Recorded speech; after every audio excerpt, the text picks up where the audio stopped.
You are listening to the Fantasy IPA Podcast. Can't wait. It's time to go eat, baby. Let's eat. Your audio hangout for the latest intel, projections, and analytics. Hey, we are playing to win.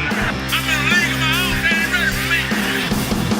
Visit us at fantasyipa.com and follow us on Twitter at fantasy_IPA. It's a man day. This is a man day. Let's do this.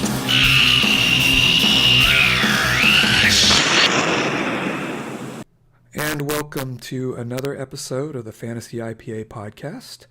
I'm here again, Art Richardson, and today I'm joined by John Bray. You can follow John on Twitter at FIPA_Bray. That's FIPA_BRAY. John, how you doing today? Doing good. How are you? I'm doing great. Excited to talk about this mock simulation. We're just 2 days away from the draft, so I'm getting all antsy there. But how you feeling? You excited about the draft? Yeah, I've got goosebumps. And now that I've said it, I wish this wasn't on a podcast, but I'm excited, really excited. Thursday will be my 40th birthday, and what better way to spend it than watching the first round of the draft? Wow, interesting. That's my daughter's birthday. She'll be 2, so you've got a couple years on her. There we go.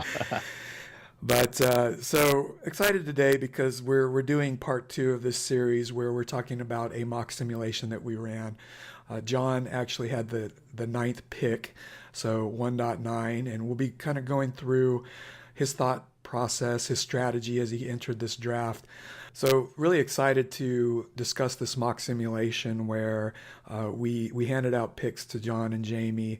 We talked about Jamie's picks at 1.5, and now we're going to talk about how John handled the 1.10 slot going into this Dynasty Startup mock simulation. It is a simulation because I took ADPs from around the web in various MFL startup drafts and took ADPs and interspersed them with the picks that weren't represented here. I did also do a little kind of artificial intelligence where I did not give a certain team a second quarterback, before the 5th round or so. But for the most part, what you'll see, and you can see the results of the full mock posted at our site. But what you'll see is John and Jamie's picks highlighted with, a bunch of ADP picks interspersed in between. John and Jamie did not have insight into the ADPs, so they were kind of going in blind. So as to capture that true strategy and really hone in on how you have to shift when people that aren't, or that you might have planned on being there, end up going off the board before you get a chance to. One thing I did want to do, I forgot to do this in the last podcast, is let you guys know that if I do sound nasally, I did have nose surgery, so I've got these stents in my nose. And secondly, I'm hopped up on pain pills, so I'm hoping to have a Farvian-like performance here and just kind of rise above it. Should make this podcast more interesting, Art. Yes, and if I start tweeting pictures of my junk, just tell me, John, I need to go to bed. You got it. Okay. So one thing I did want to touch on before we jumped into the mock simulation is one quick news item. And late last week, in a really bizarre turn of events, Josh Norman, the Panthers rescinded the franchise tag designation from him, making him immediately a free agent. He ends up with the Redskins. For us Cowboys fans, that may not be a good thing, but he's on the Redskins. For fantasy purposes, John, what I wanted to ask you is, for those NFC East receivers, and there are some good ones, I'll call out specifically Des Bryant, maybe Jordan Matthews, who looks to be playing more on the outside, and Odell Beckham. Does that do anything for you as far as where they're ranked? Well, yeah, I mean, you're right. It was very surprising. Josh Norman, you got to give him the number 1 cornerback grade last year, I think, right up there with Revis. But, cornerbacks notoriously get these free agent contracts. Asamoah's one guy I think of, and they just completely have the ability to fall off the face of the earth. It feels like more than any other position, really. So, I kind of want to hedge a little bit with Dez and Odell and Jordan Matthews and other receivers in the division that he might cover, based on his skill set, his mentality. But I mean, Josh Norman is unbeatable. He had an incredible defense around him. that he doesn't really have with Washington. They're solid, but they're by no means Carolina. So I think he's not going to quite have the zone coverage element that he had in Carolina, and I think that's gonna open things up a little bit. And then I know people remember Josh Norman and Odell having a Rocky Top bout in the one game, but Odell Beckham really did torch him a couple of times before Norman got in under his skin, and then so Odell Beckham's absolutely had success against him, but he and Dez can be hotheads. Josh Norman plays into that a little bit, so I'd scale him back a little bit, but it's just 2 games a year, and it's not like these guys aren't transcendent talents as well. Yeah, I definitely agree. I may just scale back expectations in those weeks that they're playing them, but I don't think it really does much for their standing as far as their rankings and the top tier for Odell and possibly the top tier, maybe that second tier for Dez. Jordan Matthews, I don't know really. He I think may be the one hurt most, and I could see him possibly getting fully shut out. But we'll have to wait and see. Maybe a slight temperament of expectations, but I don't think I'm moving anyone on my draft board. Yeah, what I would like to look at the other side of that coin as well. And Julio Jones now, theoretically won't be facing a mini season. So you got the Saints, the Buccaneers, and the still solid, but by no means Josh Norman corners in Carolina matching up for 6 games against Julio Jones, and that's scary. Yeah, I hadn't thought about that. Definite slight bump there for Julio Jones, as if he needed it. Yeah.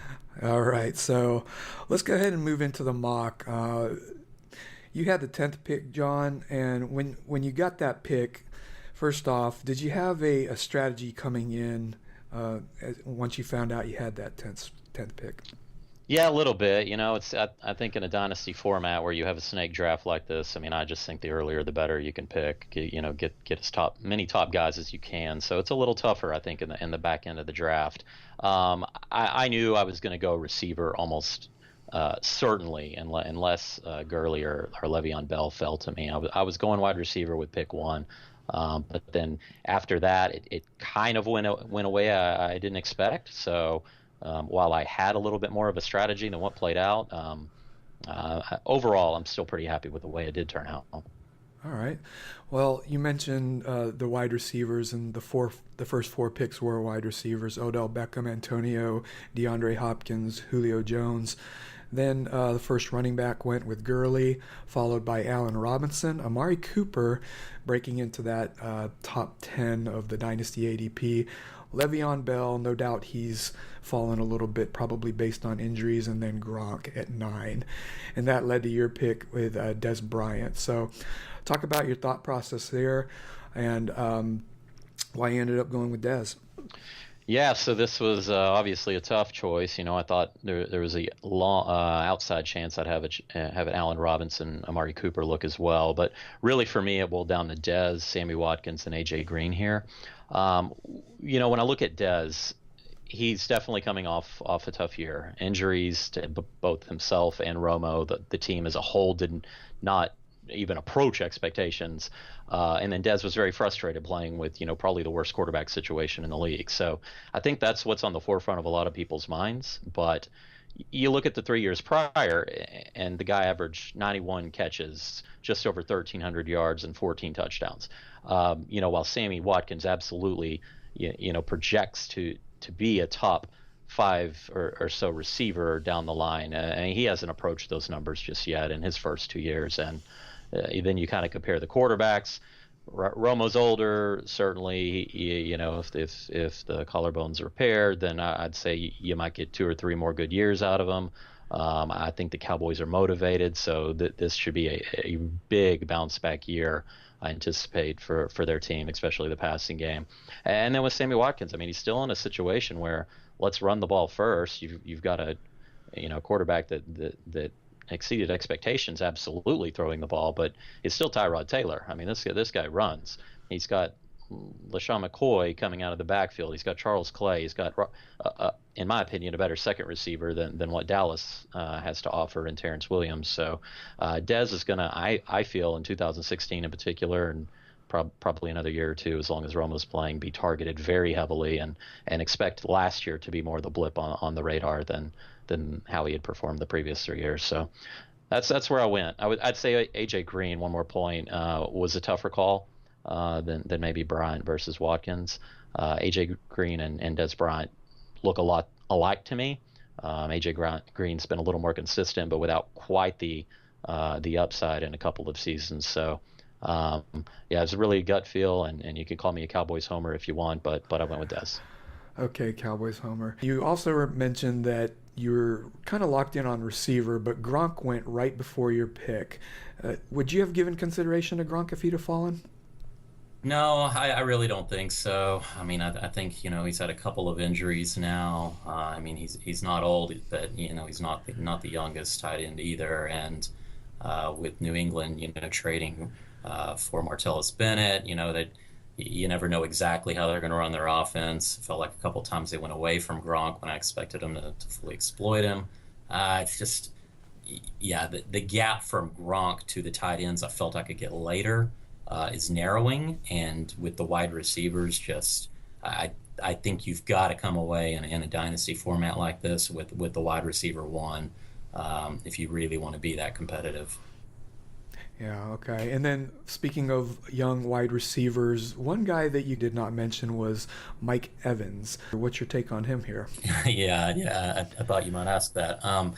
Mike Evans, I can't fault anyone for voting right there with the rest of the guys I mentioned, but for me, there's just something about Mike Evans that rubs me a little bit the wrong way. Whether it's his effort in certain games, his complete lack of touchdowns last year, despite his ridiculous size, and Jameis Winston winging it all over the place. It just, I don't dislike Mike Evans. Don't get me wrong. I put him right beneath the other guys I was talking about, with the Keenan Allen, Alshon Jeffrey type. But I just can't quite put him up there currently. But he still put up some really good numbers in 2 years. It's just I hated seeing the touchdown dip with the better quarterback play.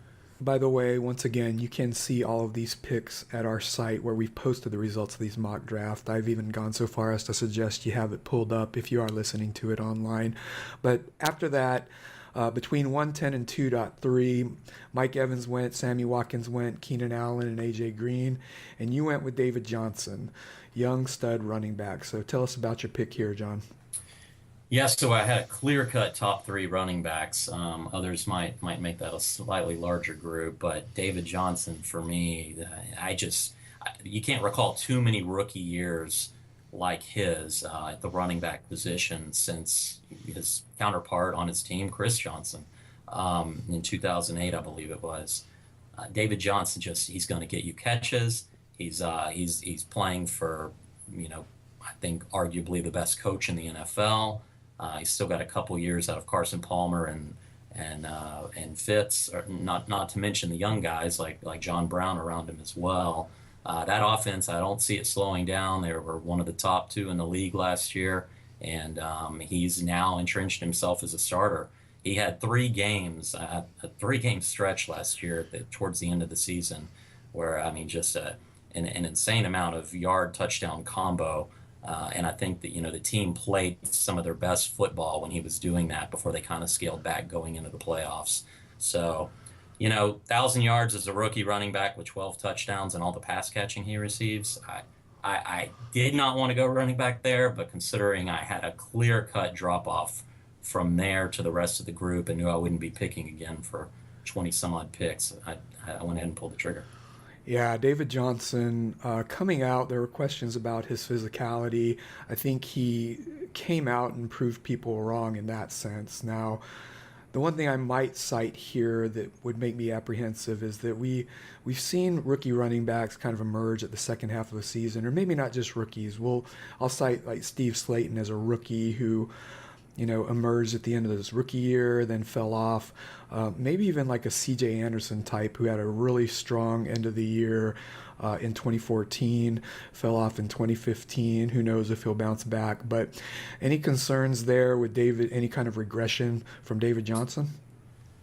No, I mean obviously the running back position always scares me a little bit, but he just wasn't used much the first half of the year, and then when they finally let loose and he learned how to pass block and run the routes out of the backfield. I mean that and it just if you sometimes you just watch the tape and your eyes don't lie, and he was just so explosive and seemed to really enjoy the game as well. So yeah, it's a little bit of a risk. It's not my ideal situation in a dynasty format to be put in a position to pass him up or take him, but you'll kind of see the way I drafted the next few rounds. I think you'll see that I got a little more conservative, knowing that I had a big time wild card in my pocket with David Johnson. Okay. After David Johnson, there was a big run on receivers, as is usual in today's fantasy landscape.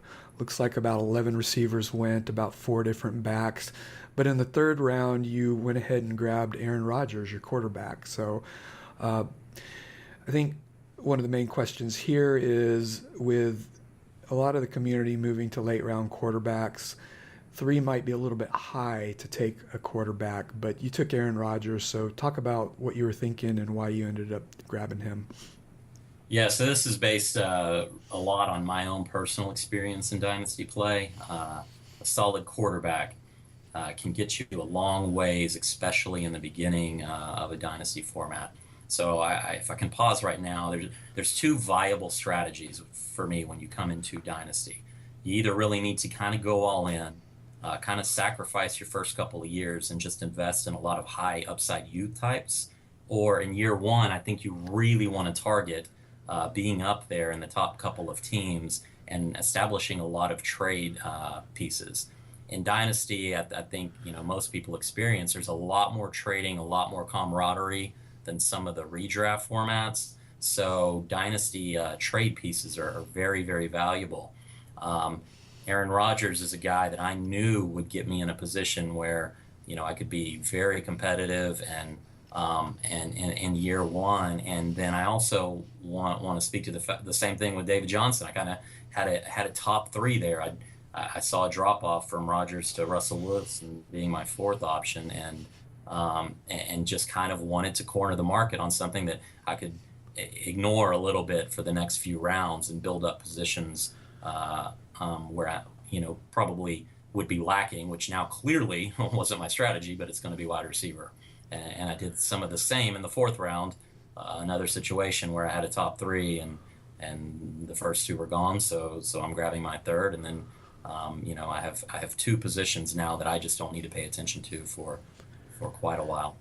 Yeah, I think we highlighted that in our last podcast, where there's a certain amount of value being able to just set it and forget it, throwing that quarterback in, not having to worry about streaming, and then possibly even using those extra roster spots to solidify your roster towards the end of your bench. But yeah, Aaron Rodgers should be solid. I think he's going to have a bounce back year.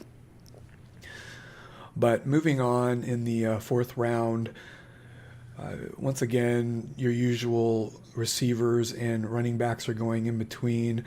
And then right before you picked, Tyler Eifert went off the board, and you immediately grabbed up Travis Kelce. So tell us about the Kelce pick. Yeah, I think I'd kind of made up my mind once Jordy Nelson was chosen, and Jordan Matthews before that at the Aaron Rodgers spot. I like those 2 guys a lot, and I didn't see the wide receiver youth, potential, and accomplishment trifecta that I really want to see with my 3rd and 4th round picks. So I made up my mind to go Aaron Rodgers and then tight end, knowing that probably one of those 2 would come back to me. I did want Eifert, I'll admit that, but I like Kelce a lot as well. And I kind of again, I have 2 positions, like you said. I don't have to really have a 3rd position spot at all, and probably not even a 2nd if I don't want it at the tight end spot, for 2 positions where I can just build up my running back and wide receiver depth and take some chances down the line in the draft.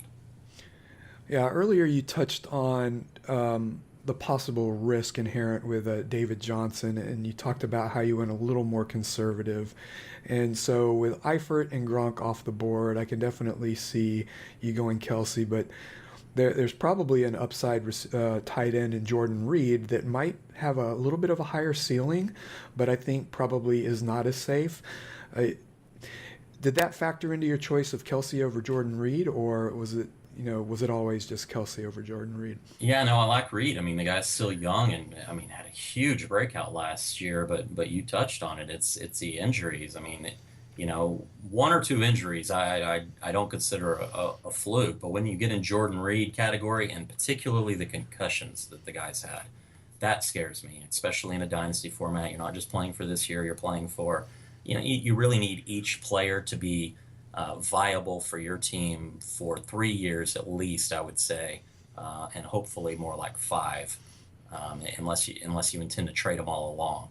And so that's where he separates for me from the Kelsey and Eifert cluster.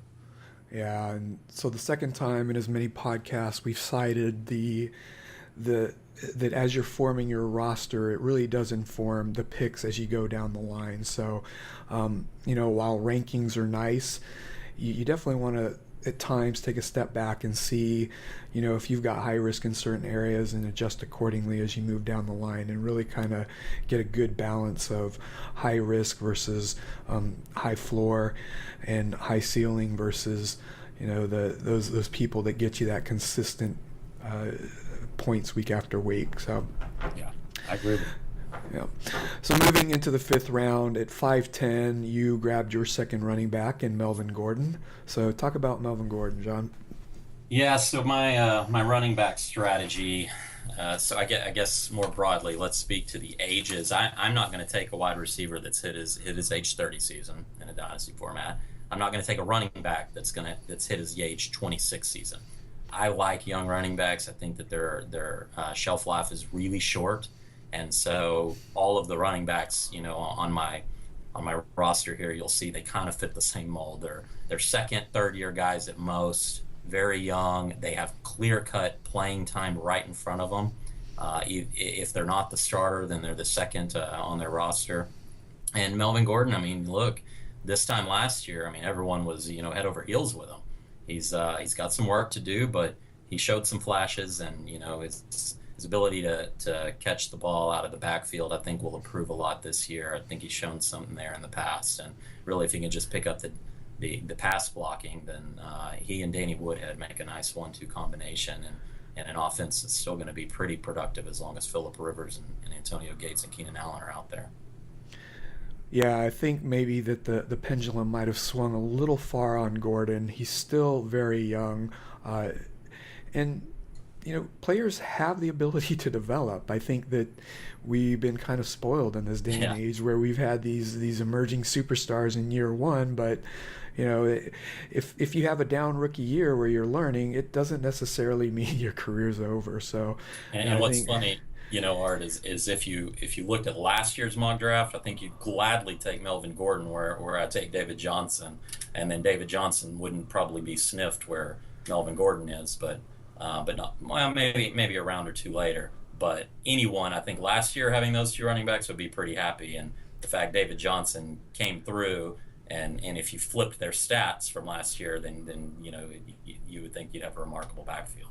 Right. Yeah, and I look at some of the backs that went after Gordon, and Langford, Abdullah, Bernard, McCoy, Murray. I personally kind of agree with grabbing him up, and that I would definitely take him over any of those guys. But moving on to round 6 at 6.3, you went ahead and grabbed your second receiver in Doug Baldwin. This guy is kind of a mystery, a top receiver last year. He produced like an elite receiver in certain stretches, but people just don't want to elevate him to that status. Why do you think that is, and do you think he can repeat what he did in the second half of last year? Doug Baldwin is kind of the mystery, right? I mean, the guy wasn't drafted, had a surprising rookie campaign. He's been solid his entire NFL career, and then what we saw, in the second half of last year was a revelation, or at least I'm kind of counting on it. He, the number of touchdowns he put up, and the just the awareness that he developed with Russell Wilson was really impressive. And I don't know what it is about someone like Doug Baldwin that is not a sexy pick. You have other guys like I don't know who a good example is. Maybe Devin Funchess. The guy doesn't catch the ball real well, but maybe it's the size. I'm not sure what it is, but people would tend to take him over a producing Doug Baldwin, and that just absolutely shocks me. So, I waited a little too long to get my second receiver, so I felt like I needed to take a guy that was pretty safe and going to give me some starter-worthy stats most weeks before I, kind of dug in and got a little more creative with my wide receiver strategy, and I thought that's what Doug Baldwin was. He's still the wide receiver one with, a pretty decent offense and Russell Wilson throwing him the ball. Yeah, I think we'll have to wait and see whether he can reproduce what he did last year. I'm a big Tyler Lockett fan. I think he may take some of that production as he continues to develop, but in the sixth round, I think that's good value. Not to mention he's going into that contract year, so who knows if he ends up with another team, or if he stays there in Seattle, he could continue to trend up. But, those contract year players can sometimes give you a nice little boost, even if it's on the trade market. Yeah, no, I'm agree with you there. I think you pointed out to me before we went on today that I had 6 contract year guys. Yeah. I had a couple and targeted them intentionally, but I didn't realize I nailed that many down. Yeah, that's so we can really actually hit on that is, when we're talking about dynasty and we're looking ahead, those contract year players, there have been studies showing that players moving to different teams don't always really pan out and repeat or increase production. But there's always that, that change in scenery that within the football community, people, rightfully or wrongfully so, they get a little bit excited about that. So, whether you decide to hold on to them and they do see a slight bump a la Emmanuel Sanders, or if you just capitalize on that newness and that unknown, I think that there can be value had for a contract year player, and always there's that extra motivation in that contract year. So if they're producing at a high level and you're looking to build for the future, you may be able to capitalize on that. Yeah, and it kind of plays into what I was saying earlier about, one of the 2 strategies. The one I ended up going with here was the one to try and buy guys that would perform well in the current year and then be, valid trade pieces going into the first off season of a dynasty format. And I think that's a really strong strategy that can help you build for the future if you're trading for rookie picks or guys that maybe like a Melvin Gordon didn't pan out in their rookie year in 2016. Yeah. All right, moving on to 7-10. Yesterday I talked to Jamie about drafting your starting lineup before you move on, and I think we both agreed that that's not a sound strategy. You obviously did not go that way, and that you grabbed your third running back before your third receiver. But you did grab Jay Ajayi, multifaceted, diverse running back out of Miami. May have some there's questions about his knee holding up. He does get Adam Gase this year. I'm going to ask you why you took him. I may have just explained some of the reasons, but what do you want to say about Jay Ajayi? Yeah, I was really surprised he was still there, to tell you the truth. Anyone looking at our draft board, you'll see the number of running backs that go in that round 6, round 7, even round 5 range. It's a lot of running backs. You're talking about a starting running back who has a new coach that has been running back friendly in the past and has outwardly proclaimed already how impressed he is by Jay Ajayi. So to get him after the likes of some of these other guys, Carlos Williams is still a backup, though he looks very promising. Matt Jones has never shown that he can be a full-time back just yet. Ajayi, for all his quote-unquote injury scare, he played just fine last year and in his first year in the NFL, and he's carried the load before. He had a lot of carries at Boise State. So getting a starting young running back that was considered one of the best potential upsides last year in the rookie draft to pair with Melvin Gordon and David Johnson as well. Adam Gase, his opinion goes a long ways with me as well. Yeah, it's interesting because the Dolphins have been connected to Ezekiel Elliott and possibly moving up, but you can't really believe much of what's going on right now. We'll have to wait for the draft, but he has gotten glowing reports. Some of the other running backs oh, go ahead, John. Yeah, that's right. I'm a little frustrated with you, Art, for making us draft right before the rookie draft, because all of this could look pretty unintelligent. 4 more days. Yeah. We'll see. Yeah, that's true. But even so, there was a statement that regardless of what they do in the draft, whether they do add another back, it's been clearly stated that Ajayi is going to be a big part of what they're doing on offense. So, he may be slightly insulated there. You talked about Carlos Williams, Matt Jones. I absolutely agree that I would be targeting Jay Ajayi there before either of those. The only other person that went kind of in this range that I can see on the same level of Ajayi is Duke Johnson, especially in a PPR league. But he did actually go before you took Ajayi, then subsequently Forte, Jonathan Stewart, and others went. So I think that this is a good place to kind of reach up and grab Ajayi, considering those backs that are going around him. Yeah, I think when you look, a lot of times what I'll do in retrospect is look at where guys at positions were drafted subsequent to where I drafted a guy. So, yeah, where you're getting a Jonathan Stewart, Charles Sims, and go on down the line. Jay Ajayi was one of my favorite picks of this draft, to tell you the truth. I don't regret taking him where I did at all. Yeah, like the pick. All right, moving into round 8, you decided to start to address your receivers again, and you grabbed Deshaun Jackson. Let's talk about him. Yeah, so another contract year snag. He plays for Washington. Their passing offense exploded last year under Kirk Cousins, finally getting out from the RG3 regime. And you'll see, I kind of had this plan. It worked out, thank goodness, but I ended up handcuffing him later with Pierre Garcon. So you've got a passing offense in a division where the defenses are generally considered the worst across the board. You've got Jordan Reed on one side, and they've let Alfred Morris, the true running back, go, so that Matt Jones, who's really more of a pass-catching back, in my opinion, be the back. So everything in Washington indicates passing offense going forward. So even though I wasn't as high on Jordan Reed because of the injury risk, or Matt Jones because he is more of a pass-catching back, in my opinion, or a part-time back, I should say, in my opinion.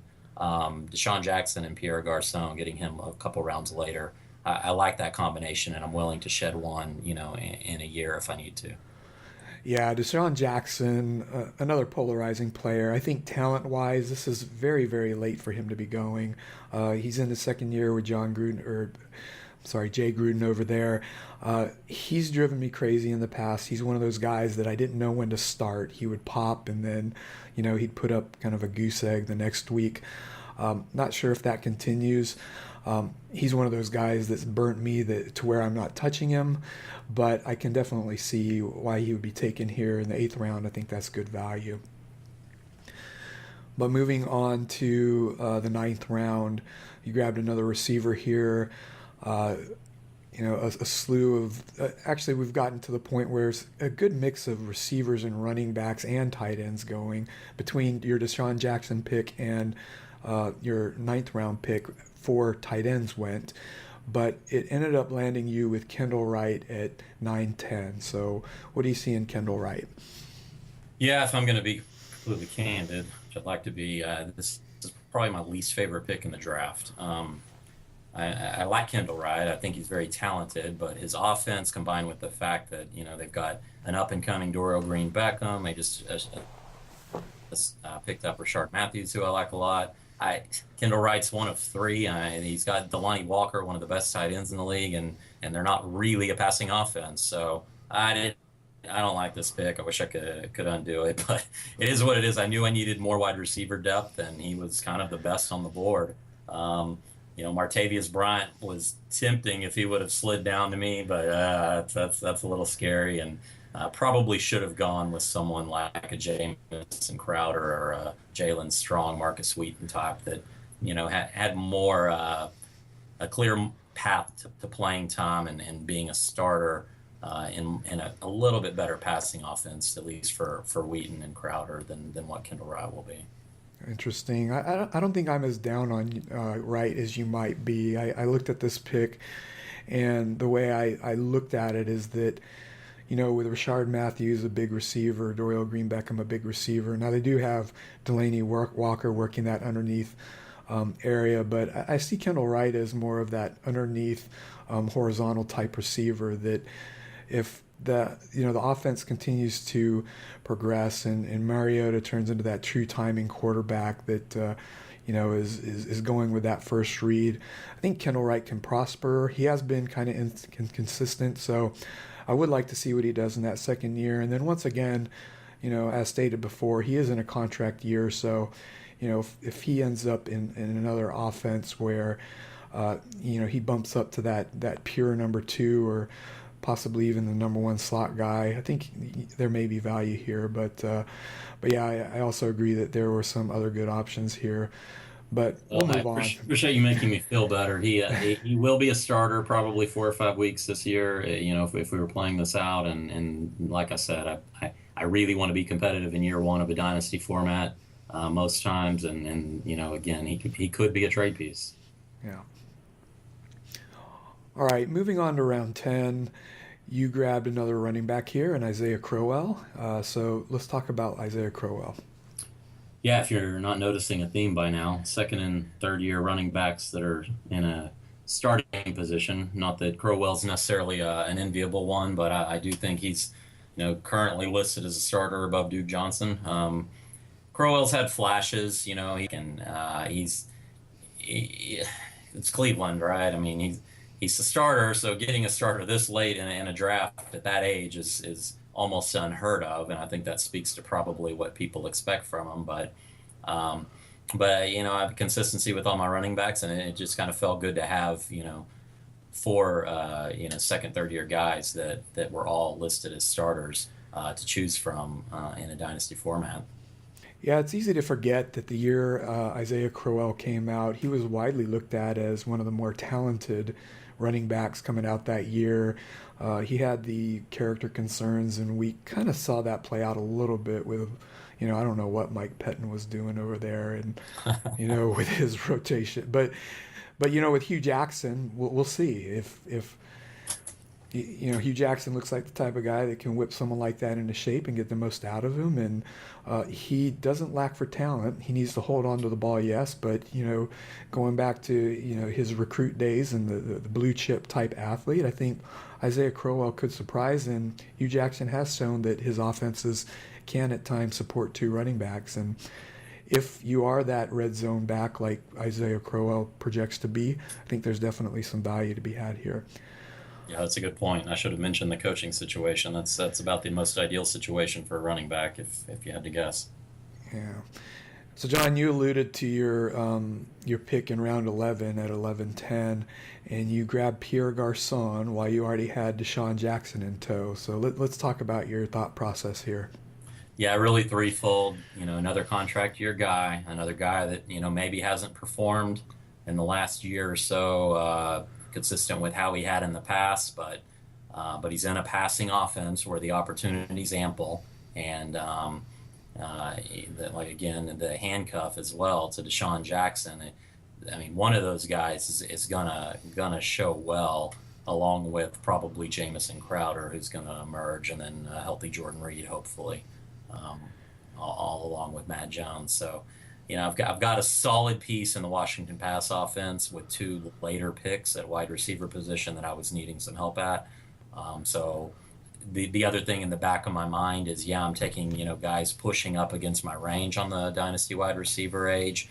Some of these guys are 28, 29 years old that I've taken, but I also, I'm thinking rookie picks. So I've loaded up with young running backs. I have the cornerstones, the quarterback and tight end. So my receiver strategy was, let's get a little more depth and reliability post Des Bryant, and then target rookie wide receivers, because conceivably there would be a rookie draft after this dynasty format.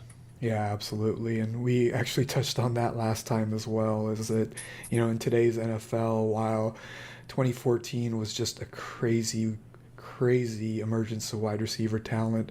We do see quite a few wide receivers emerging every year, so that pipeline might be fully stocked moving forward just based on the rules now and the way that receivers are entering the league out of those spread offenses and plugging right into those pro offenses that can't really hold them down at the lines anymore or with minimal contact. So I think that's a good point that's been understated, is that while it is good to grab those young receivers, that pipeline, for me, it doesn't seem to be drying up. I suppose we'll see. So just a quick recap. After 11 rounds, you've got at quarterback, you've got Aaron Rodgers. At running back, David Johnson, Melvin Gordon, Jay Ajayi, Isaiah Crowell. And then at receiver, you've got Des Bryant, Doug Baldwin, Deshaun Jackson, Kendall Wright, and Pierre Garçon. So, some pretty good high-end talent with a really nice bench built there, so with some depth. In the interest of time, we're going to kind of combine these last couple picks. So in the 12th, 13th, and 14th round, you grab Charles Clay, Andre Ellington, and Brock Osweiler. So any color or any kind of comments you wanted to talk about any of those three players? Yeah, so these three picks collectively are kind of my depth security blankets for areas where I needed it. So Charles Clay, second tight end, he's going to be solid. He's probably not going to be spectacular in the Buffalo offense, but with Travis Kelce, he's a good backup, solid, wouldn't let me down too far. Andre Ellington handcuffed to David Johnson. I've got a good young running back there in either scenario. I don't think CJ2K probably has too much left in his legs after another injury last year, though he did perform well. And then finally, Brock Osweiler. That's just kind of a good pairing with an Aaron Rodgers, who's still got at least 5 years left of top-level play, but gives you the opportunity to take a young guy who's had a lot of people thinking his potential, his ceiling was high in the last couple of years, and he's moving to an offense that has DeAndre Hopkins to throw to. So I don't mind him, considering Aaron Rodgers is my starter. That's a pretty solid backup choice for me. Yeah, these three picks, I can see positives with each of them. Charles Clay, they gave him a lot of money, so owners don't like to look stupid. So I think they're going to give him opportunities to produce over there. And Andre Ellington, when healthy, flashed, big playmaking ability. Secondly, we touched on the fact contract year players, and Andre Ellington's actually a contract year player. So if Ellington does move on and does get healthy, this is one of Sigmund Bloom's favorite as far as the talent there. We could see him kind of get that second wave of production. And then one thing that I like about Brock Osweiler is he's firmly planted with that Bill O'Brien offense. And if O'Brien learned anything from Belichick around developing Brady, and Brock Osweiler gets 70% of that, he could be a pretty good steal and could actually turn into a legitimate starter down the line. Yeah, these were all really safety net picks to me that still had potential that I liked. Yeah, I like that. And then to round out the draft, for your last four picks, you took in the 15th round, you took Trey Mason, 16th round, Kenny Stills, 17th round, Victor Cruz, and in the 18th, Charles Johnson. So anything to say about any of these four guys? Yeah, you can drop Trey Mason probably. He gets arrested right after he gets drafted. So he wasn't a backup to Todd Gurley, but now, yeah, that's not the greatest pick. The three receivers, I like them all. They all have, pretty good upside. Stills and Johnson are very young, so it remains to be seen. They haven't really proven it. Victor Cruz, on the other hand, he's absolutely proven his ability. I think he was top 10 receiver there for a couple of years. Now he comes back in with Ruben Randall being moving on as a wide receiver too, opposite Odell Beckham Jr. and a Ben McAdoo offense with, Eli, who still likes to sling it. I mean, look, injury, sure, absolutely, but you're talking the 17th round and a starting receiver playing against the corners that outside of Josh Norman exist in the NFC East. Yeah, that's a roll of the dice that I would take every time. Yeah, a real fun guy to root for too. Somebody that wasn't highly touted, undrafted. He's got that salsa move, and you really want to pull for him. That for me, while I don't ever see him fully recovering from that nasty injury, I think, at the very least, he's a fun guy to root for. And if he does hit, you can feel pretty good about that. But that really wraps up your team, John. So in summary, you've got Aaron Rodgers and Brock Osweiler at quarterback, David Johnson, Melvin Gordon, Jay Ajayi, Isaiah Crowell, Andre Ellington, and Trey Mason at the running back position. At wide receiver, you've got Des Bryant, Doug Baldwin, Deshaun Jackson, Kendall Wright, Pierre Garçon, Kenny Stills, Victor Cruz, and Charles Johnson, rounded out with your tight ends, Travis Kelce and Charles Clay. So after taking a step back, John, and seeing that roster, 2 questions. What are some of the learnings you got from this exercise? And then secondly, is there anything you would do differently? Yeah, so in terms of learnings, I think always be flexible, right? I mean, I came in with a little bit different game plan than what I played to, but ended up, I'd be hard pressed to find a number one combination at the 4 positions. So your first running back, first receiver, your quarterback, and your tight end that matches up to mine. But then, really just tried to build depth after that at the running back and wide receiver positions. I would be targeting wide receiver heavily in the rookie draft to try and supplement that, and then would probably try to move a couple of pieces if I could as well, because I would be pretty wide receiver heavy at that point and could use some depth elsewhere. But overall, I would be pretty happy with the draft. I don't like drafting typically in this format and Dynasty format in particular, but I would take this team and run with it. Yeah, I kind of like how it shaped out. You've got a good mix of compete now and some upside where you can possibly move and maybe acquire some future draft picks. So, I kind of like how your roster shaped up. So that wraps up our review of the 1.10 mock simulation from John Bray. Anything in closing that you'd like to say, John? Hopefully going to continue to build more content and continue to develop this out. It's been a lot of fun these first couple months, and hopefully we can continue to gain some followers and build on this. Yeah, thanks, John. And thanks again for coming on and giving such great content. You can follow John at FIPA_Bray, FIPA_Bray. We are, with the draft just 2 days away, we're going to be looking to shift and focus on kind of those rookie landing spots and really do a shift into that rookie talent pool. So look for some content on the site. Once again, you can see the results of this mock draft on the site. Please go to iTunes and subscribe. iTunes, Stitcher, we're officially up. Search for the Fantasy IPA Podcast. Get your subscription in. That would really, really help us out.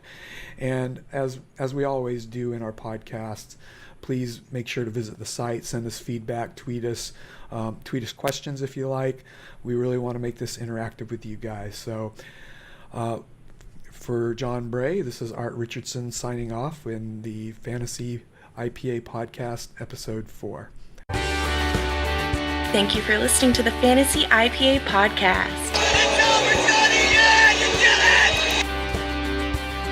Visit us at fantasyipa.com and follow us on Twitter at fantasy_IPA. Hail to the king, baby. To the house, baby.